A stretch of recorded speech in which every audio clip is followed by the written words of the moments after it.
నమస్తే, welcome to our channel. నేను పద్మిని. ప్రస్తుతంతో పాటు ప్రముఖ ఆధ్యాత్మికవేత్త, జ్యోతిష పండితులు, అమ్మవారి సేవకులు, దత్త గణపతి ఉపాసకులు మురళీధర్ శర్మ గారు ఉన్నారు. మాట్లాడదాం. నమస్కారం అండి. మహాదేవ. తులారాశి వారికి శని వక్రగతి రీత్యా 138 రోజుల పాటు శని ఎటువంటి ఫలితాలను ఇవ్వబోతున్నాడండి? తప్పకుండా అమ్మ.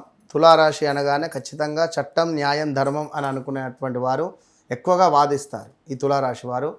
సో రా, రీ, రూ, రే అక్షరాలతో పేర్లు కలిగినటువంటి వారు. అదేవిధంగా అక్షరం కూడా ప్రదీపు, ప్రభాకరు, ప్రసన్న, ప్రవల్లిక, ప్రమోదు, లైక్ ఏదైనా కావచ్చు, తులారాశి కింద తీసుకునేటువంటి వారు. మరి ఇట్టి తులారాశి వారికి 2024 ఆగస్టు నుండి కానీ 2025లో కానీ కొంత అనారోగ్య సమస్యలు, చాలా వీరిని అనారోగ్య సమస్యలు కానీ, భార్యాభర్తలలో గొడవలు కావచ్చును, లేదా మనీ రిలేటెడ్ కానీ, భూ సంబంధిత కానీ సంథింగ్ ఏదో ఒకటి ఇష్యూ మాత్రం వారు ఫేస్ చేసి ఉంటారు. అది 100%. ఇక అదేవిధంగా ఈ తులారాశి వారికి ఈ యొక్క శని వక్ర దృష్టి వల్ల సుమారుగా ఈ యొక్క జూలై 27 నుండి మనకు డిసెంబర్ 11 వరకు కూడా స్థాన చలనం జరిగే పరిస్థితి ఉన్నది కన్ఫామ్. ఈ టైంలో స్థాన చలనము, ప్రదేశ మార్పులు చేసే వృత్తిలో మంచి పేరు ప్రఖ్యాతలు కానీ, ఈ యొక్క వృత్తిలో ఒక పర్మనెంట్ ఉండేటువంటి సోర్స్ కానీ, లేదా ఏమైనా బిజినెస్ రిలేటెడ్ పెట్టి ఉన్నాము, అయ్యో నడవట్లేదు అని అనుకునేటువంటి వారు ఏం బాధపడాల్సిన అవసరం లేదు. ఇప్పుడు ఈ శనైశ్వరుని యొక్క వక్ర దృష్టి వల్ల ఆ బిజినెస్ అద్భుతంగా సాగే పరిస్థితి ఉంటుంది. బిజినెస్ రిలేటెడ్ ఎవరైనా వెళ్ళాలి అనుకున్నా కూడా ఇది మంచి సమయం అని చెప్పుకోవచ్చును.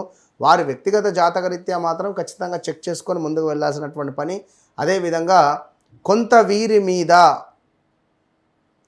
నరదృష్టి అధికంగా ఉండేటువంటి ఛాన్స్ ఉంటుంది, నలుగురి యొక్క చూపు. అదేవిధంగా పిల్లలు, తులారాశికి సంబంధించినటువంటి పిల్లలు ఎవరైతే ఉన్నారో, తులారాశికి సంబంధించిన పిల్లలు కాదు, తులారాశి తల్లిదండ్రులు ఎవరిదైనా అయితే ఈ తల్లిదండ్రులకు సంబంధించి వాళ్ళ పిల్లలు, వాళ్ళది ఏ రాశి అయినా కానివ్వండి, వారు జాగ్రత్త. వాహనాలు నడిపే సందర్భంలో, అదేవిధంగా కార్లు నడిపే సందర్భంలో వారు కొంచెం జాగ్రత్తగా ఉండాలి. ఈ తులారాశికి సంబంధించినటువంటి వారు ఎవరైతే ఉన్నారో పిల్లలకు కార్లు కొనియడము, వాహనాలు కొనియడము ఈ పీరియడ్ వద్దు. సో ఆఫ్టర్ జనవరి తర్వాత కొనియండి. ఇక అదేవిధంగా తులారాశికి సంబంధించినటువంటి వారు ఎవరైతే కన్సీవ్ అయి ఉంటుందో స్త్రీమూర్తులు తప్పకుండా జాగ్రత్తగా ఉండండి. విదేశాల్లో ఉండేటువంటి వారు ఇంకా ఇంకా ఇంకా జాగ్రత్తగా ఉండండి. సో ఎవరైతే తులారాశి వారు ఉన్నారో, ఎందుకంటే గడిచిన సందర్భాలు బాగాలేవు, 2017 కూడా మీకు బాగాలేదు తులారాశి వారికి. సో వ్యక్తిగత జాతకరీత్యా తప్పకుండా మీరు వన్స్ చెక్ చేయించుకొని ఏ గ్రహస్థితి నడుస్తూ ఉన్నది, భుక్తి ఏమిటి అనేది చూసుకుంటే మీరు చేయబోయే వృత్తిపరంగా, అదేవిధంగా బిజినెస్ పరంగా మీకు సూటబుల్ ఉన్నారా లేరా చూసుకుంటే మీకు మంచిది. రైట్.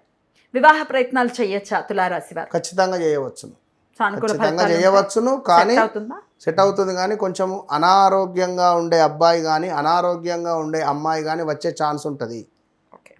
సో ఒకటికి 2 సార్లు చెక్ చేయించుకొని వివాహం చేసుకోండి. వీరికి ఆరోగ్యం ఎలా ఉంటుంది అనుకోవచ్చు? ఆరోగ్యం పర్వాలేదు, కొంత కుదుటబడి ముందుకు వెళ్ళవచ్చును. రైట్. కాళ్ళ నొప్పులు అధికంగా ఉంటుంది, కొంచెం కాళ్ళకు సంబంధించిన పెయిన్స్ కానీ అదేదైనా కావచ్చు. రైట్. అన్ని విషయాల్లో కూడా శని మంచి ఫలితాలే ఇవ్వాలి అనుకుంటే కనుక మరి తులారాశి వారు ఎటువంటి పరిహారాలు చేసుకోవాలి మురళి గారు? ఇక్కడ ఈ రాశి ఆ రాశి అనేటువంటిది కాకుండా 12 రాశులలో మనకు శనైశ్వరునికి సంబంధించినటువంటి ఒక వక్ర దృష్టి అనేటువంటిది, వక్ర దృష్టి అనగానే కేవలం మనకు వెనక భావము అంటే clockwise, anticlockwise అనేటువంటిదే కాకుండా ఒక బంతి అనేటువంటిది నేల మీద కొడితే అది ఎంత ఫాస్ట్గా కిందికి వెళ్ళి అంతకంటే డబల్గా పైకి వస్తుంది. కనుక శనైశ్వరుడు ఉన్నటువంటి భావం నుండి వెనక భావాన్ని ఏ విధంగానైతే చూస్తున్నాడో అంతే ఫాస్ట్గా దాని ముందు భావాన్ని కూడా చూస్తాడు. సో ఉదాహరణకు ఇప్పుడు ధనస్సు అనుకుంటే, ధనస్సు వారికి 4వ భావంలో ఉన్నాడు. 4వ భావం నుండి 3వ భావాన్ని చూస్తూ ఎట్ ద సేమ్ టైం 5వ భావాన్ని కూడా చూస్తాడు.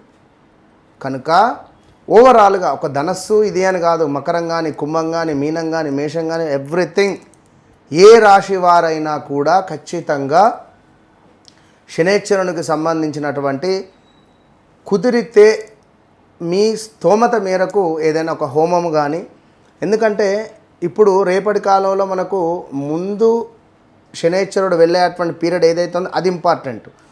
వక్ర దృష్టి అనేది మనకు ఈ యొక్క జూలై 27 నుండి డిసెంబర్ 11 వరకే ఉంటున్నది. ఇందులో చివరి 2 నెలలు చాలా డేంజర్ జోన్లో ఉంటుంది ఖచ్చితంగా. కనుక కుదిరితే చండీ హోమం కానీ, ఇప్పుడు మన ఆధ్వర్యంలో అనుకుంటున్నాం అమ్మవారి దయ వల్ల కామాఖ్యలో ఖచ్చితంగా సంకల్పం చేస్తున్నాము. కామాఖ్య అంటే చాలా అత్యంత పవర్ఫుల్ కలిగినటువంటి క్షేత్రం అందరికీ తెలిసిందే. సో అక్కడ చండీ హోమంతో పాటుగా శనైశ్వరునికి సంబంధించినటువంటి మూలమంత్ర హోమము నిర్వహించేటువంటి పరిస్థితి కలదు. కనుక ఇట్టి సుందరమైనటువంటిది అంటున్న సువర్ణ అవకాశం కాదు ఇది, సుందరమైనటువంటి అవకాశములో అందరూ పాల్గొనేటువంటి విధంగా, ఇప్పుడు మీరు నేను అనేటువంటిది కాకుండా సర్వదర్శనం ఏ విధంగా ఉంటుందో ఆ విధంగా అందరికీ, మధ్యతరగతి వారికి, ఉన్నవారికి, లేని వారికి అందరికీ ఒకటే బడ్జెట్, అందరూ పెట్టుకునేటువంటి బడ్జెట్. ఒక చిన్న ఫంక్షన్ చేస్తే ఎన్నో వేలు ఖర్చు పెట్టుకుంటున్నారు. అందులో సగం కూడా కాదు మనం చేసేటువంటి బడ్జెట్. కనుక మీ గోత్రనామాల మీద చేసుకోవడానికి మీరు సిద్ధమా అనేది మీరు గుర్తుంచుకోండి. ఎందుకంటే ఎన్ని రోజులు ఇదే విధంగా ఈ యొక్క కర్మలను అనుభవిస్తూ ఉంటారు. ఖచ్చితంగా ఏదో ఒకటి, ఇప్పుడు లక్షకు ₹1 తక్కువైనా కూడా దాన్ని 1,00,000 అన్నారు. కనుక చెప్పలేము, ఒకవేళ మీ యొక్క కర్మ అనేటువంటిది అక్కడ సిద్ధించవచ్చు. ఆ రూపాయే నేను కావచ్చును, ఒకవేళ చెప్పలేం కదా. 1,00,000కు ఆ ₹1 ఏ విధంగానైతే చేరిస్తే బ్యాలెన్స్ అవుతుందో, సో మీ కర్మకు ఒకవేళ కామాఖ్య అమ్మవారి యొక్క అనుగ్రహం తోడైతే రాబోయే రోజులలో విజయం మీదే. కనుక రాలేని వారు ఈ యొక్క రావి చెట్టు కింద దీపారాధన కావచ్చును, నల్ల నువ్వులు దానం కావచ్చును. ఇక్కడ 5 రాశులకు మాత్రం చాలా ఇబ్బంది, డేంజర్ జోన్లో ఉన్నారు. ఆ 5 రాశులలో మొట్టమొదటిది మేషరాశి, రెండవది వచ్చేసి కర్కాటక రాశి, మూడవది వచ్చేసి కన్యా రాశి, నాలుగవది వచ్చేసి ధనస్సు రాశి, ఐదవది వచ్చేసి మనకు కుంభరాశి. శనిపై రాహుపై శని దృష్టి ఉండడం ద్వారా సడన్ డెత్స్ జరుగుతాయి. So be careful. తప్పకుండా ఈ యొక్క శని వక్ర దృష్టి, మంచి యోగాన్ని మీకు కావాలి అని అనుకునేటువంటి వారు కామాఖ్య అమ్మవారి యొక్క అనుగ్రహాన్ని పొందండి. లేదు అని అనుకునేవారు బ్రాహ్మణుని ఇంటికి పిలుచుకొని నల్ల నువ్వులు దానంగా ఇవ్వండి, లేదా ఏదైనా దేవాలయానికైనా వెళ్ళి ఇవ్వండి. రైట్, చాలా చక్కగా వివరించారండి. కృతజ్ఞతలు. నమస్కారం అండి. మహాదేవ.